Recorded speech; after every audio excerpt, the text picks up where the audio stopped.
Hey guys, what's going on? Paul here. Welcome back to another Cardano catch up, where normally on a Friday we take a look back at the main news, items and events from the Cardano ecosystem that caught my eye. A bit late this week due to a head cold and going onto my chest, but we're going to try and make this one quick, and provided this doesn't escalate into anything serious like man flu, I have some other videos planned during the week to go deeper into some of the topics. If you have value, please do share it out. Subscribe if you're new, give the video a like, I do appreciate it. Let's jump into it.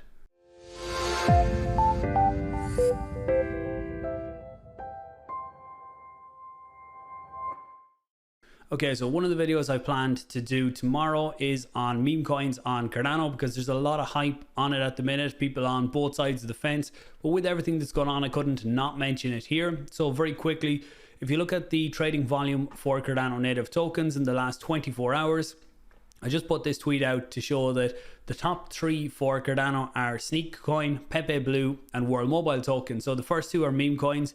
Obviously, people who follow the channel here will know that World Mobile isn't a meme coin, and I have some updates on that later on in this. And if you start to look at the volume, you will see that SNEK Coin is 7.5 million worth of ADA trading volume on DEXs in the last 24 hours, and with volume under 15 million total on DEXs, that is over half the volume is on SNEK meme coin. They're building up a massive community right now, and it's starting to really grow. I'm seeing people coming in from other chains to jump into Cardano, trying to figure out how it works so they can get in and buy these meme coins. So that is one of the good sides that some people are ignoring just yet, is that new people do get attracted into the Cardano community to come in to get a hold of these coins. So when they are in, they start to have a look around, and that's when you hope they find other projects that will be long-term projects outside of the meme coin category, and try and stay around and try and hold them types of people for the long term. I'll get into that type of stuff tomorrow, but right now it's crazy to sit back and watch. We've seen what happened with Pepe coin on Ethereum over the last few weeks, and the absolutely crazy run that went on, and that's what has really kicked off Memecoin season right now. I'm starting to feel a bit of FOMO sitting on the sidelines with all of this, so we'll see what happens during the week, whether we get involved for a bit of fun in that too. Another update then from Taptools is that when you start to go into some of the projects now, you can see that they have realized profits. So you can go into different wallets on it and see what types of profits people have actually made on different tokens, and also unrealized profits. So when you start to look at some things like SNEK Coin or some of the other meme coins that have gone way up, you start to see that there's some people sitting with a lot of unrealized gains. So if that is you, make sure you take your initial profit out of these types of things as soon as possible. That goes for any tokens, but really nice update from Taptools, and I'll dive further into that in upcoming videos. Then we have the announcement here from Anzens, who are from Emurgo, that are building USDA, the stablecoin for Cardano. It's going to be a fiat-backed stablecoin. They say exciting news. USDA, the native stablecoin built on Cardano, is currently undergoing a holistic round of tests and audits. They're committed to ensuring it meets the highest security and compliance standards. So I haven't heard anything on launch yet, but generally this type of stuff comes fairly close to launch. Once we get that date, I will let you know. I'll try and nail down an interview with the team at some point too. Then we see Limewire put out this tweet. So Limewire, lots of people will remember all of the viruses that they got years ago. If you're old enough to remember the viruses that you got from Limewire years ago, do leave a comment down below about that. But it was a peer-to-peer file sharing application or platform. I don't even remember now what year it was, but I was a lot younger when it was out, but I do remember checking it all out. They have a token sale now. Someone is using the Limewire name, and they're allowing people to invest with different cryptocurrencies. So they tapped into the power of the Cardano community over the last few days. To me, this was a very savvy marketing person who knew that they would get a lot of attention from talking about Cardano and allowing ADA payments. They looked for 300 retweets for them to add ADA as a way for investors to get involved in the platform. They got 1,700 retweets, and people who are involved in Cardano community on Twitter, you know how powerful it is over there. So a lot of attention gained for Limewire. Even if only a small few of them invest in the project, then it's a win for Limewire, and they don't have to do a lot to add ADA as a payment option. So interesting one to see. I haven't dived into the project yet. I think it's ongoing for another few days, so I will check it out too. Then we have Teddyswap, which is a stablecoin DEX on Cardano that their public testnet is going to go live on May 8th. Once that goes live, I'll check it out and give some feedback to see how it's all looking. Cherryland is another project from the same team. I think they should have a testnet fairly soon. I'll follow up on that one after this video. In terms of going to Mainnet, so VyFi have announced that May 15th is going to be the date that they go live on the Mainnet. So I had an interview with Stephen from VyFi last week, I think. I'll put a link to that one down below if you want to hear more about what they're going to bring with Mainnet. But congratulations to the team for getting this far. Looking forward to seeing how it goes on Mainnet and the uptick. See how they approach I'd say the obstacle of attracting liquidity, because right now it's very hard for new projects to start gaining liquidity, which is needed to give a good trading experience. Then we look at Muesliswap. So Muesliswap announced this, that they called it a game-changing feature, but it's nice on the UI side where you can change the base pair. So over here you can see this is their interface where they break it down into the different types of tokens on the platform. But on the right-hand side now, what you will notice when they put this live is bases. So the base pair is, most people will be used to trading against ADA. So it's the pair that you're trading is ADA against something else. But they're starting to highlight here that you will be able to trade ZED to other pairs or IUSD to other pairs. Now, if you do start to trade with these types as your base, make sure you check out the liquidity and your slippage. Make sure you have your slippage set, that if you are trading in these other types of pairs, that there's enough liquidity in the pool that you're not going to suffer a lot of slippage. But great to see the UI interfaces getting easier for people to use, and as we get more stable coins in, it really is going to help the overall trading experience on Cardano. Genius Yield, still haven't heard anything on their main products going to launch yet, but I've seen a few people talking about the staking vaults over the last while, and when you come into staking vaults now, you can see there's 4 tokens that you can trade, or not you can trade, you can stake on Genius Yield. So GENS, NMKR, NTX and EMP. So if you hold any of them tokens, then you can come into the Genius Yield staking vaults and you can stake them there, and there's different percentage returns for each of these. And VyFi, which I just mentioned a few minutes ago, also have their staking vaults. They're live already, but good to have different options here. If you hold different tokens, maybe you hold some of these and you want to stake, then this is one of the options for you. Next up, the post here about book.io. So you see Guillermo, who was on the live stream with myself and Paddy during the week, where we talked a lot about book.io. He gave us the latest updates on it. So if you want to check that one out, then you can. The timestamps should be on that video. You can go in and check out the book.io section. This one here was just talking about the lending protocol, that they have figured out how the lending is going to work. And this is for book.io, for anyone not familiar, is basically you can buy an NFT which represents your ownership of a book. When you go to the book.io app, then it reads your wallet and it lets you read, just like you would read on your Kindle or something else, it lets you read the books that you hold the NFT for the ownership of that book. So they've worked out a way that you will be able to lend out the book to other people. So you could, I buy a book, it's a rare book, I can lend it out to others for a certain payment or a certain length of time. They've worked out how that's all going to work. It's not live or anything yet, but they have figured out how they will be able to do that. So great to see with book.io. And we did mention, we might try and set up an interview to go a bit deeper into what book.io are doing. So Hosky token, not all meme coins are the same. So Hosky token is to partner with United Nations Refugee Agency to reward those raising funds for refugees.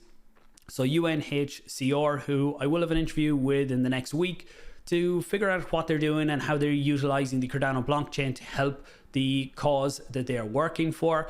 What happens is they have a stake pool set up and it's set to 99%. So all of the rewards go to the charity to help fund their work. So anyone who gets involved doesn't get Cardano staking rewards. But Hosky has stepped up here, and for anyone staking, instead of earning ADA, you're going to start earning Hosky tokens instead of that. So great to see this initiative, and great to see that Hosky is out there trying to do things, trying to improve and bring solutions out on Cardano. So congratulations there. World Mobile, mentioned they are the number 3 in the spot for trading volume in the last 24 hours, starting to get a bit of an uptake, a bit more interest. And you can see in this one, Zanzibar was just the beginning. Together, let's connect to the world. So they highlight here 2 different positions in the world by the longitude and latitude. And when you go through them, you will see that someone actually has it here, I think, has highlighted. You can see one of them is in Vermont in the US and one is in Pakistan. So this is the first rollout in Pakistan, and I think it's going to start rolling out even more earth nodes, or not earth nodes, more air nodes out there fairly soon. I would presume they will be added to WMT scan. If you go to WMT scan, you can look at Zanzibar and where all of the nodes are there and what each node is starting to earn. So it'll be great to see new locations added there fairly soon. And with this one on World Mobile, they did put out this video, really good video showing from Zanzibar to the US. This is where they launched their Aerostat as a test flight a few weeks ago in the US. So it shows just the team getting ready, talking a bit about it, what it all means, and their journey from Zanzibar to the US and setting everything up to making the first call, going through the Aerostat with the payload. Really important step, and hopefully we'll start to see the rollout of the Aerostats very, very soon in other locations around the world. This one then is looking at the monthly reports that some projects put out on Cardano. So it's a really good initiative that I've seen projects starting to do. I'm not sure who was actually first, but Minswap are very good for it. Indigo, ADA do it, and Wing Riders. They're the only 4 that I've seen doing it so far. What I want to start doing is that at the start of every month, I do a video going through these reports, looking back at the previous month, as well as some stats around Cardano. So the April version of this will come out in the next few days, looking back at how April performed for Cardano, some of the key highlights, some of the metrics around the numbers, and highlighting the projects that put these reports out. So you can see here the Indigo one for April, and you can see overall the stats are up. So more TVL for Indigo. The iAsset market cap is up nearly 24%, and the total CDPs, which is the number of collateralized debt positions taken out on the platform, is up 17%, which is a really good metric to see. I'll dive deeper into these when I do that review video. Wing Riders then, again, you can see the layout of how things are looking for Wing Riders. I would like to see Wing Riders adding in the increases or decreases in different positions like TVL or trading volume like we've seen there on Indigo. But overall, great to see these types of transparency out there. AA to Finance, there was an interesting point on this one, which I will talk about in the dedicated video, and that was that the top borrowed token was LQ. We talked about this in the live stream on Wednesday night, but this is where people were paying high interest rates to borrow liquid token, and I presume to sell on the market, because with everything that was going on the last 2 months with the LQ drops or the rewards for using the platform, there was a lot of LQ coming in, so the price was severely affected. So people who were trying to play the markets on ADA, which is what these tools are there for, it's great to see them being utilized. They were able to capitalize on this through ADA. And Minswap's report here, you can see Minswap for the first month in a while was down in trading volume. I'd say with everything going on with Memecoins right now, May is going to be up. This was a nice stat to see though, that unique active wallets was up 137%. So a lot of new people coming in and using the DEX, even if the trading volume was low. Could be people coming in testing, but great to see new people coming in and starting to use it. On Minswap, we also have they put out this protocol owned liquidity dashboard. So this shows all of the protocol owned liquidity. So this is the tokens that Minswap themselves hold. So if you haven't heard protocol owned liquidity, maybe it's a video I should do on its own, talking about what it is, the advantages of it, how it can stabilize certain token pairs on the actual DEX. I'll go a bit deeper into it.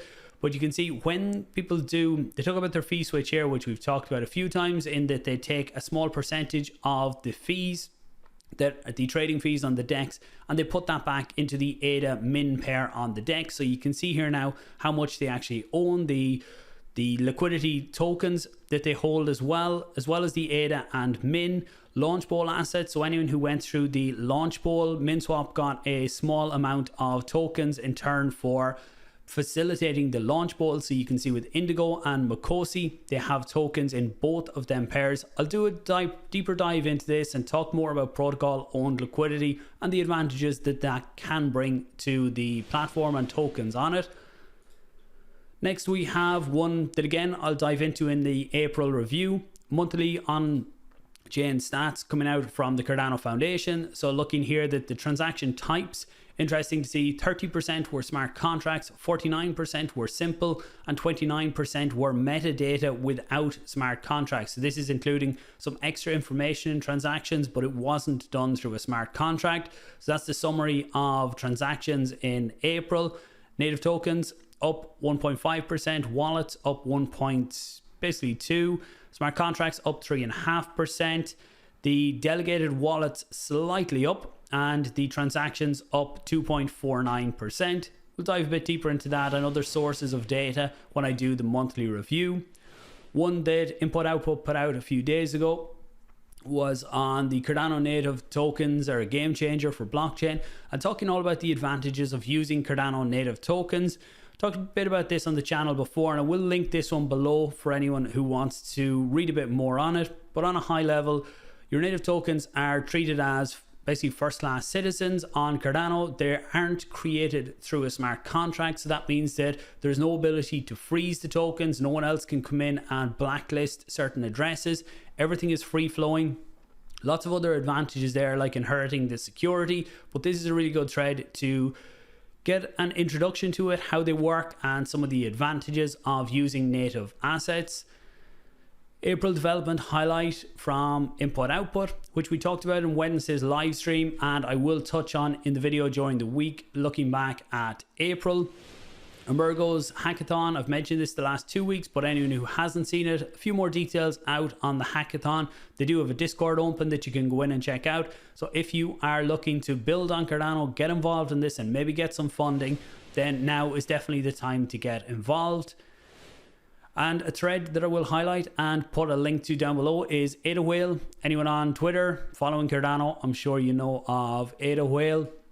Latest on Cardano is where he puts out the updates for the last few weeks. Lots of it we have covered here on the channel already. Hydra being live on Mainnet. A lot of talk about that in the last few days. Great to see Hydra taking steps forward. He says here in big news for Cardano itself, state channel protocol Hydra achieved mainnet compatibility. You can learn more about hydra.family. Initially, this facilitates things like payments. Think of the Bitcoin Lightning Network, which is a good way to think about how Hydra works, and auctions. Basically with Hydra, everyone puts in their funds. You do all of the transactions within the Hydra head, and then you close the Hydra head and the funds are dispersed back to the users in whatever proportion was agreed upon within the head. So there are some things where it's not going to be suitable for everything. Sometimes people blow it out of proportion about what Hydra can do. With the use cases where it is applicable, it will be very, very good.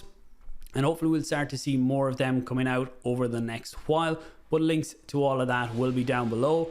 Finally, MELD have announced their neobank arm of MELD, and people can sign up for early access for this. This is going to be a fiat and crypto wallet all in one. So this means that you will have your MELD wallet and you will be able to interact with fiat. When they bring out the crypto to fiat loans, that's something I'm really looking forward to. I'm still hoping that will be on Cardano at the minute. Again, not diving into this now because we've talked about it the last few weeks. Things seem to be paused on Cardano right now. They have set up their subnet over on Avalanche. I do want to still see the crypto to fiat loans running on Cardano. When we get some information on that, I will put the video out. Maybe even be able to sit down and have a chat with Ken in the next while to see how things are going. So if he's interested and hears of this, make sure to reach out and we can have a chat. Thanks for watching, guys.